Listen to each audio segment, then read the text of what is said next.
Hapana, isitumike njia hii tu ambayo inaleta sintofahamu, hata kama ni kwa dakika 2 ama dakika 3 ama kwa dakika 3.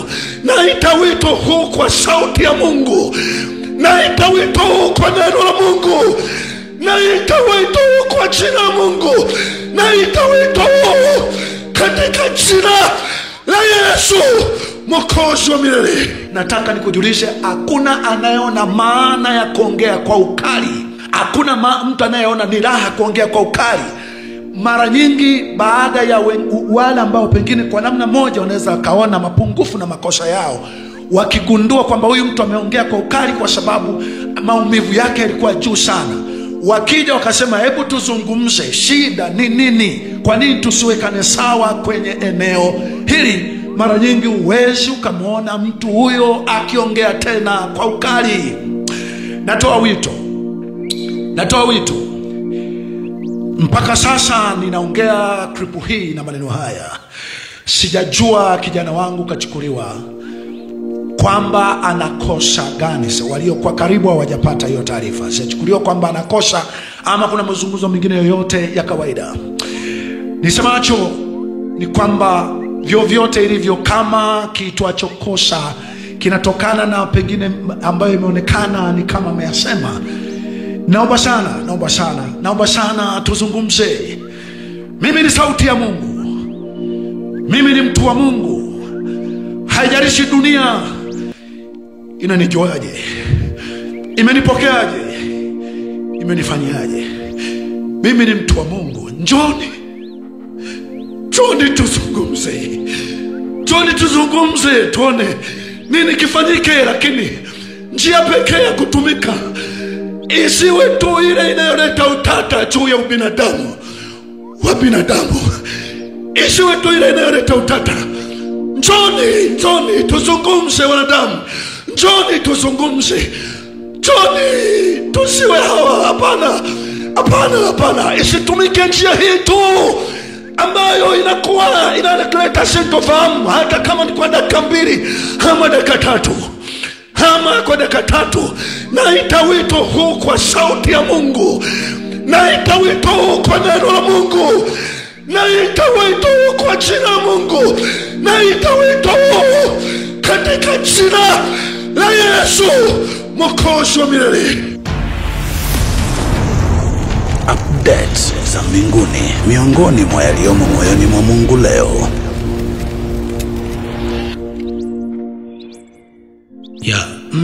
Nasikitika kuwajulisha kwamba kijana wangu mchungaji huyu hapa kutoka Dar es Salaam, kijana ambaye ni mchungaji, anachunga kanisa la nyumbani, kwa sababu sasa sisi hatujasajiliwa. Kwa hiyo kwa vyote vile sisi tunafanya ibada nyumbani tu kama majumbani. Amekamatwa na polisi, na taarifa za awali mpaka tunakuja hewani kukujulisha taarifa hii, hatujui alipo. Vijana ambao walikuwepo wakati anakamatwa na moja ambaye aliongozana nao kwa karibu mpaka kituo cha polisi, yeye anasema kwamba baada ya kufika pale aliona wamemtoa kwenye kituo cha polisi pale Kigamboni Geza na kumpakia kwenye gari ambayo rangi yake na namba yake tunahifadhi kwa sasa.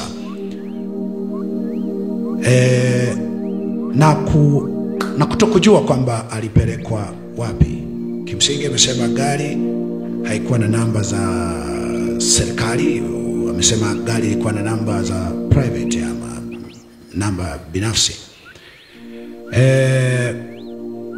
Baada hapo nilifanya mchakato fulani wa kujua kwenye kituo cha polisi cha kati, Central Police Dar es Salaam.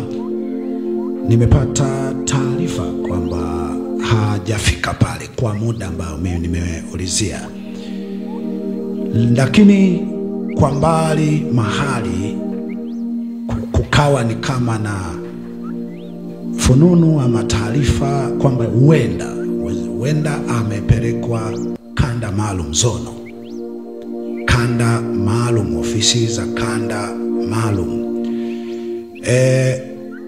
Baada ya taarifa hii fupi, mpaka sasa hivi sijajua kosa ametuhumiwa kwa kosa gani, amekamatwa kwa kosa gani, na kwa bahati mbaya walipoenda kuwakamata hawakuhoji kwamba okay, mnatukamata lakini kuna kosa gani. Kwa hiyo hawakuhoji, hakuna taarifa zozote za kwamba katuhumiwa kwa kosa gani. Yaliyopo mengine yote ni kuhisi kwamba je, amekamatwa kwamba anakosa, ama wana jambo lingine ambalo wanafanya naye tu, wana kazi naye, kuna jambo fulani ambalo wanataka kujua kuhusiana na yeye, ama ni pengine hizi kripu ambazo amekuwa akizungumza siku za karibuni ama siku za zamani. Kwa namna yoyote, kuna kripu nyingi kazungumza hapa katikati.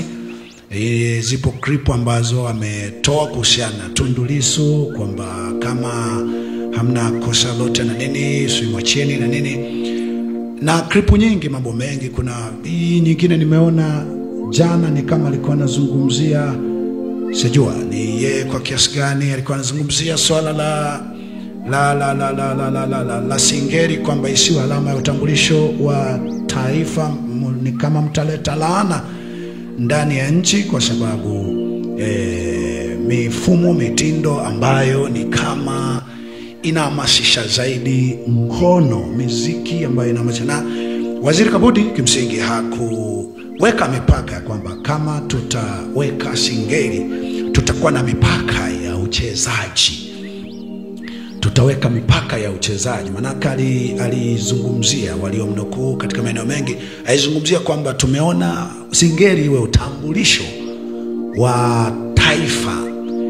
Hakuweka mipaka kwamba sasa ikiwa singeli kucheza kwake kutakuaje, maadili yake ndani yake yatakuaje. Ndio maana naona wengi wamehoji sana jambo hilo la kwamba taifa linaweza likaingia kwenye laana ikiwa tutakuwa tukitambulishwa na singeli ya aina hii ambayo kwa sehemu kubwa huku mtaani inajulikana kuwa singeli. Sasa amesema mambo mengi sana, mambo mengi, ni mtu wa kusema mengi, ni mtu wa kusema mengi ambayo hushauri jamii.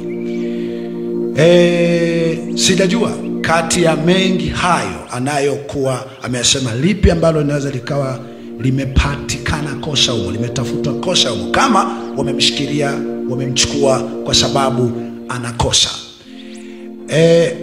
Wito wangu uko pale pale ya kwamba nina hakika kabisa kwa tafsiri za kisheria ama za kimtazamo na mlengo fulani, baadhi ya watu wanaozungumza katika jamii, wanaopush waonacho, maoni yao katika jamii, ninaweza nikasema inawezekana kabisa watu hawa wapo ambao wanaweza kawa wanatumia maneno ambayo wakati mwingine ni makali, lakini wito wangu mimi uko pale pale. Moja, kuna sababu ya kuangazia kwa nini watu wafikie hatua ya kutumia maneno makali. Tusihangaike tu na ukali wa maneno, tuhangaike pia na sababu ya kwa nini watu watumie maneno makali. Nimekwambia mara kadhaa, nimewaambia jamii mara kadhaa ya kwamba ikiwa mtu kuna namna amekanyagwa, anaumizwa, au anamuona mtu ambaye dhamiri yake ya ubinadamu iko hai, ameona kuna mtu amefinywa, amekamatwa, amekanyagwa pabaya, mara nyingi mtu huyo anaweza akatumia lugha ambayo hata wakati mwingine ikapitiliza kidogo. Kwa wakati mwingine tusihangaike na kule kupitiliza kwa ile lugha, tusihangaike na kupitiliza kwa ile lugha, tuhangaike na sababu za mtu huyo kuongea lugha hiyo ambayo wakati mwingine tunaweza tukaiita kwamba imezidi. Nchi yetu Tanzania tunahitaji mjadala wa kitaifa. Tuko wapi hapa? Tumefikaje hapa? Kwa nini hawa wengine wanaona kawaida? Kwa nini hawa wengine wanaona si kawaida? Hawa wengine wanalia, hawa wengine wanasema hii si sawa, hawa wengine wanasema kwa nini tusifanye kwa usawa jambo hili na hili? Tunahitaji mjadala. Ukisema sheria zilitungwa na watu, tunahitaji kuzijadili hizo sheria. tufanyeje zitutoe hapa. Uwezekano wa wanadamu kuwa ni watu ambao hawatalia, hawataumia, watacheka, watafurahi wakati wote, uwezekano huo upo.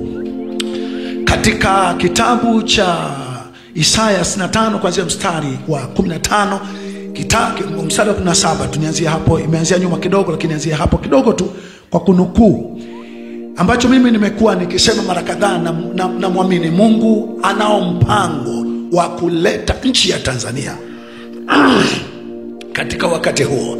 Anasema, tazama naumba mbingu mpya na nchi mpya, ambazo kulia hakutakuwemo ndani ya nchi hiyo, wala maombolezo wala mateso. Watu wataishi kwa furaha, kwa kuelewana, kwa kusikilizana, kwa kupangana. Tuko hapa, tuende wapi? Kwa namna ambayo haitakuwa na mwingine kulia, kwa namna ya usawa, kwa namna ya mwingine kumwona mwingine sawa na anavyojiona yeye. Nchi hiyo Mungu ameikusudia, nchi ya Tanzania ameikusudia, bila kujalisha inapita wapi, iko wapi. Wito wangu mpaka dakika hii, njoni tuzungumze, njoni tuhojiane. Hakuna mtu ambaye akiongea kwa ukali, kwa kufoka, hupata raha mwenye akili timamu, hasa kwa mtu wa Mungu. Kwa hiyo kunapotokea mahara mtu wa Mungu pengine anaongea kwa ukali, au mtu yoyote unaona anavyoongea vina logic, vina mantiki, lakini pengine anaongea kwa ukali zaidi, nataka nikujulishe, hakuna anayeona maana ya kuongea kwa ukali. Hakuna mtu anayeona ni raha kuongea kwa ukali. Mara nyingi baada ya wale ambao pengine kwa namna moja wanaweza kaona mapungufu na makosa yao, wakigundua kwamba huyu mtu ameongea kwa ukali kwa sababu maumivu yake yalikuwa juu sana, wakija wakasema, hebu tuzungumze, shida ni nini? Kwa nini tusiwekane sawa kwenye eneo hili? Mara nyingi uwezi ukamwona mtu huyo akiongea tena kwa ukali. Natoa wito. Mpaka sasa ninaongea klipu hii na maneno haya, sijajua kijana wangu kachukuliwa kwamba anakosa gani. Walio kwa karibu hawajapata hiyo taarifa. Sijachukuliwa kwamba anakosa ama kuna mazungumzo mengine yoyote ya kawaida. Nisemacho ni kwamba vyovyote ilivyo, kama kiitwacho kosa kinatokana na pengine ambayo imeonekana ni kama ameyasema, naomba sana tuzungumze. Mimi ni sauti ya Mungu, mimi ni mtu wa Mungu. Haijalishi dunia inanijuaje, imenipokeaje, imenifanyaje, mimi ni mtu wa Mungu. Njoni tuzungumze, tuone nini kifanyike. Lakini njia pekee ya kutumika isiwe tu ile inayoleta utata juu ya ubinadamu wa binadamu, isiwe tu ile inayoleta utata. Njoni tuzungumze wanadamu, njoni tuzungumze, njoni tusiwe hawa.